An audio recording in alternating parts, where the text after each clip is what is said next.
Non, je ne suis jamais montée sur un trapèze. Je n'en doute pas une seconde, mais je n'ai jamais aimé les acrobaties de ce genre.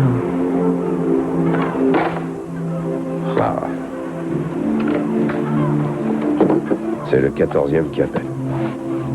T'as entendu ce qu'il a dit sur la femme à barbe? Et à quoi tu t'attendais? Il y en a un qui avait l'air sérieux, celui de tout à l'heure qui voulait nous convertir à tout prix. Oui, et il voulait te livrer sa théorie au Johnny Motel.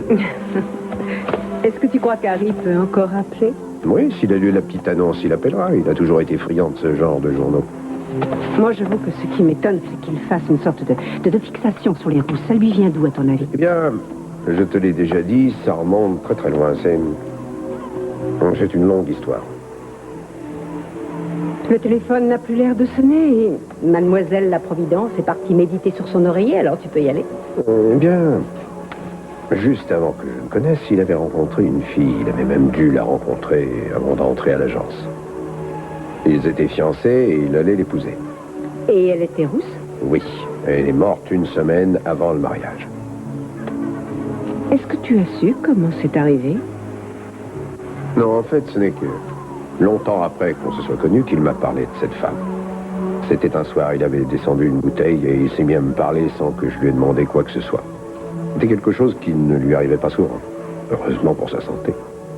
En temps normal, c'était quelqu'un qui parlait peu. Mais ce soir-là, il s'est libéré.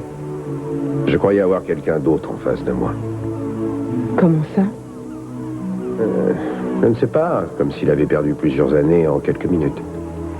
Il était en face de moi et je pouvais presque distinguer dans ses yeux la femme dont il me parlait. C'est la première et la dernière fois que je l'ai vue comme ça. Et puis il m'a dit qu'elle était partie dans l'autre monde. J'ai fait l'erreur de lui demander comment elle était morte. Il a tout de suite arrêté de me parler d'elle et puis il est redevenu lui-même. Et par la suite, il ne t'a plus parlé d'elle? Non, tout ce qu'il a dit, c'est que ça avait bouleversé sa vie et que c'est pour ça qu'il était entré à l'agence. Il voulait faire quelque chose qui lui permette de faire le vide, d'oublier tout son passé. Par contre, il n'a jamais pu se passer d'aller voir des prostituées. Et des rousses, de préférence. Toi aussi, tu venais de subir un échec quand tu as commencé. Tu venais de rompre avec Victoria. Vous aviez un tas de choses en commun, Harry et toi, quand vous êtes entrés à l'agence. Non, c'était différent. Explique-toi. Eh bien,